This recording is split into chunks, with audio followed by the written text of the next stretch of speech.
Bisoprolol, que viene a ser un fármaco de tercera generación bloqueador beta 1 selectivo, vamos a ver que se administra por vía oral con una absorción menor al 90%, presenta una biodisponibilidad oral de 80%, se fija proteínas en menos del 30%, un tiempo de vida media de 11 a 17 horas, se metaboliza a nivel hepático y se excreta 50% por vía renal y el porcentaje restante, es decir, 50% por vía biliar. Como les vuelvo a recalcar y hace un momento, el bisoprolol en sí viene a ser de segunda generación. Para recordarlos con mayor facilidad, los de primera generación, los bloqueadores beta, vienen a ser no selectivos, los de segunda vienen a ser selectivos por beta 1, los de tercera vienen a ser no selectivos pero tienen otras acciones intrínsecas, y los de la cuarta generación vienen a ser también selectivos. Ahora, volviendo al bisoprolol, tenemos que para este bloqueador de segunda generación beta 1, las principales reacciones adversas son la de bradicardia, empeora la insuficiencia cardíaca congestiva, es decir, no se debe de usar en pacientes que estén con alguna manifestación aguda de la insuficiencia cardíaca, mareos, cefalea, náuseas. En cuanto a sus interacciones, vemos que incrementa los efectos de verapamilo, disopiramida, quinidina, amiodarona, beta bloqueadores y digoxina. Su efecto hipotensor disminuye al administrarse conjuntamente con antiinflamatorios, sean esteroideos y no esteroideos. Vamos a ver que hay un riesgo incrementado de bradicardia severa cuando se administra con mefloquina. El efecto hipotensor se encuentra aumentado por el consumo concomitante con barbitúricos, fenotiacidas y antihipertensivos. Está contraindicado en embarazadas y mujeres que dan de amamantar, pacientes con insuficiencia hepática o enfermedad renal crónica, insuficiencia cardíaca descompensada, bloqueo auriculoventricular de segundo y tercer grado, hipotensión, pacientes que presenten asma bronquial o enfermedad pulmonar obstructiva crónica. Por último tenemos a nuestro carvedilol, que viene a ser un bloqueador beta de tercera generación no selectivo, que tiene cierta función antagónica también sobre receptores alfa 1, lo cual va a explicar sus principales reacciones adversas. Vamos a ver que se administra por vía oral, se absorbe un porcentaje mayor al 90% por vía intestinal, presenta una biodisponibilidad cercana al 30%, con una unión a proteínas de aproximadamente 98%, un tiempo de vida medio de 7 a 10 horas, se metaboliza principalmente por dos tipos de enzimáticos del citocromo P450, que viene a ser la CYP2D6 y la CYP2C9. Se excreta principalmente por vía biliar y el resto por vía urinaria. Respecto a sus reacciones adversas, vamos a ver que son la bradicardia, el bloqueo auriculoventricular, la cefalea, la hipotensión, insuficiencia renal en algunos pacientes. Lo más característico va a ser el fenómeno de Raynaud, como les había mencionado. Tiene efecto de bloquear los receptores alfa 1, lo cual va a generar una alteración a nivel de los lechos vasculares. Va a generar asimismo edema. En cuanto a sus interacciones, vamos a ver que básicamente va a aumentar el riesgo de alteraciones en el nódulo auriculoventricular al administrarse en conjunto con verapamilo, diltiazem y digoxina. Va a aumentar el efecto hipotensor e inotrópico con los anestésicos. Aumenta la presión sanguínea al usarse conjuntamente con antiinflamatorios no esteroideos. Está contraindicado principalmente en embarazadas y mujeres que dan de amamantar, pacientes con insuficiencia renal o hepática, insuficiencia cardíaca sea descompensada y no compensada, bloqueo auriculoventricular de segundo y tercer grado, hipotensión grave y si presentan algún cromocitoma no tratado. Ahora tenemos las dosis y los usos clínicos de los beta bloqueadores para resumirlo un poco más fácil. Principalmente todos se van a usar en la angina estable crónica, es decir, la angina estable en general. Y solamente el carvedilol puede usarse en angina inestable, pero prefiriéndose principalmente para angina inestable otro tipo de fármacos que vamos a ver después. El propranolol lo usamos en dosis de 20 a 40 miligramos en un intervalo de 6 a 8 horas. El metoprolol en dosis de 50 a 200 miligramos cada día. El atenolol, que podemos pasar de dosis de 50 a 100 a 200 miligramos cada día. El bisoprolol, que podemos usar dosis de 5 a 10 miligramos por día. Y el carvedilol, que podemos usar dosis de 6,25 a 25 miligramos cada 12 horas, teniendo en cuenta que estas dosis van a variar según la edad y el peso del paciente. pero principalmente van a variar respecto a la edad y si que han padecido en algún momento algún episodio de cardiopatía isquémica previo.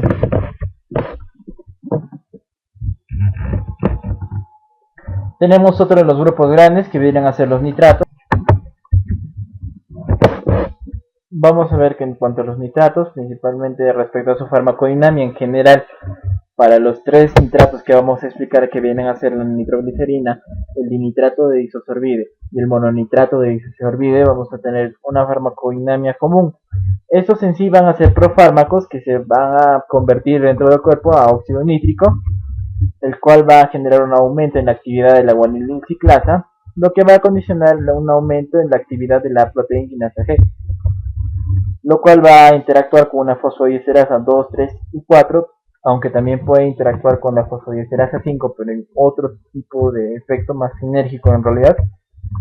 Vamos a ver, esto va a generar una disminución en la fosforilación de la cadena ligera de miosina y va a disminuir el calcio citosólico. Como recordamos, si hay una disminución de la fosforilación y la activación de la cadena ligera de miosina y un menor calcio citosólico, va a generar una respuesta vasodilatadora en el caso de que sea para el músculo liso.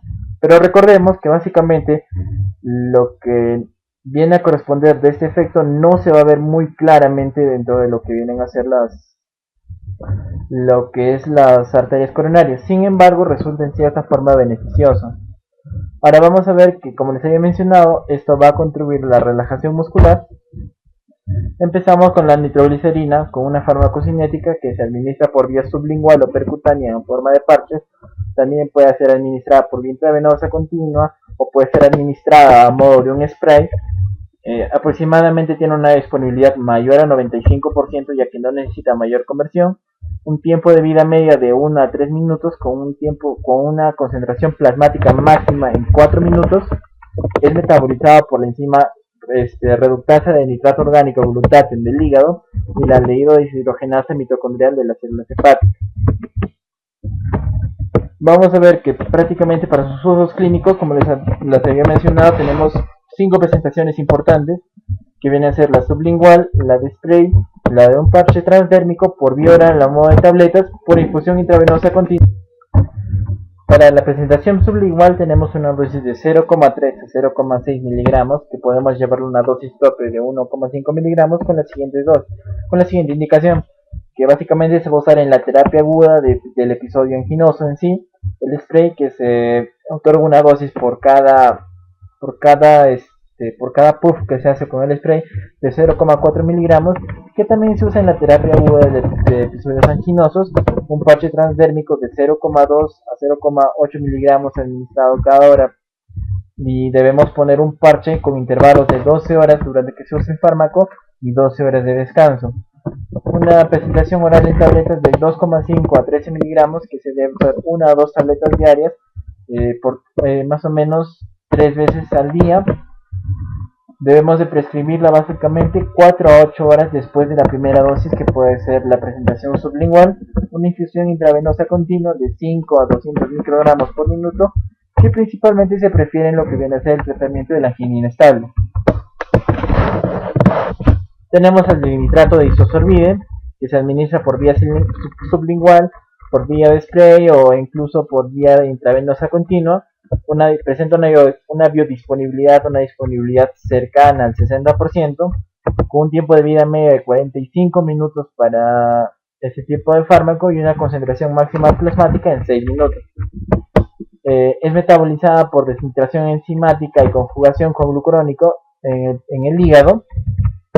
Vamos a ver que genera dos metabolitos activos, de los cuales es el 2-mononitrato, que dura 3 horas, y el 5-mononitrato, que tiene una duración de 6 horas, teniéndose en cuenta que estos metabolitos van a cumplir la misma función que viene a cumplir el fármaco en sí, lo cual va a condicionar el mayor alcance que pueda tener este fármaco para el tratamiento en cuanto a horas del paciente con angina inestable o principalmente en pacientes que tengan angina estable o crisis anginosas en todo caso.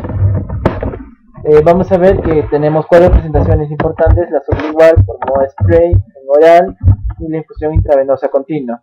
Sublingual nos otorga una dosis de 2,5 a 15 miligramos, Debemos esperar una hora entre administración y administración. Un spray que nos otorga por cada aplicación 1,25 miligramos. Vamos a ver que posee una acción rápida y básicamente es para el tratamiento de una crisis anginosa. La presentación oral que nos otorga de 5 a 80 miligramos, que se usa 2 a 3 cápsulas al día, y debemos de corregir la dosis de esta medicación cada 8 horas. Una infusión continua de intravenosa que podemos usar en la angina inestable, que nos otorga una dosis de 1,25 miligramos a 5 miligramos por cada hora. Por último tenemos al mononitrato de isosorbide, que básicamente viene a ser la presentación de ya tratamiento de mantenimiento de estos pacientes. No se usa tanto en lo que vienen a ser las crisis anginosas como los dos anteriores fármacos. Se administra por vía oral, tiene una biodisponibilidad cercana a 80%, con un tiempo de vida media de 2 a 4 horas. Básicamente casi no es metabolizada y se excreta de la misma forma. Y vamos a ver que en su presentación oral nos presenta una dosis de 20 miligramos cada 12 horas en una cápsula de liberación inmediata, y una dosis de 120 a 240 miligramos por día con una cápsula de liberación prolongada. Vamos a ver que este fármaco es más útil en el tratamiento de mantenimiento de un paciente con angina crónica estable. En cuanto a sus reacciones adversas en general para los tres tipos de fármacos, vamos a ver que son la de cefalea, hipotensión ortostática, que este efecto se va a ver incrementado con el consumo de alcohol. Pueden haber síncopes, eritrodermia en algunos casos. En cuanto a sus interacciones, básicamente van a potenciar los efectos vasodilatadores, los bloqueadores de canales de calcio. Van a potenciar el efecto del sildenafilo y bloqueadores de receptores alfa. Va a generar un mejor pronóstico en pacientes que combinan nitratos con hidralazina. Ahora, está contraindicado en pacientes que presenten hipotensión o que se encuentren inestables hemodinámicamente.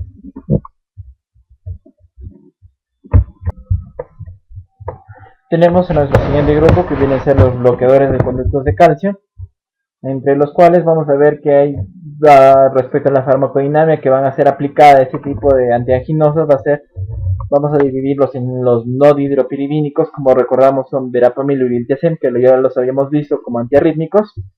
Como habíamos visto y posiblemente recuerden, la principal acción de este tipo de fármacos no dihidropiridínicos va a ser la disminución de la frecuencia cardíaca, lo cual va a favorecer que haya un menor déficit de oxígeno a nivel miocárdico. Vamos a ver que este fármaco va a bloquear los conductos de calcio, condicionando un aumento en el intervalo PR, una disminución de la conducción del nódulo auriculoventricular y un aumento en la refractariedad de este también. Vamos a ver que el bloqueo una disminución de esta conducción va a generar un bloqueo en el nódulo auriculoventricular, lo cual va a disminuir la frecuencia cardíaca, como ya les había mencionado anteriormente. Tenemos a nuestro principal representante, el verapamil. Vemos que se puede administrar por vía oral o por vía intravenosa.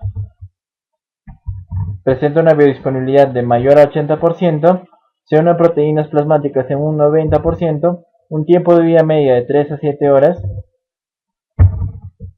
sufre metabolismo hepático extenso y se excreta principalmente por la vía biliar.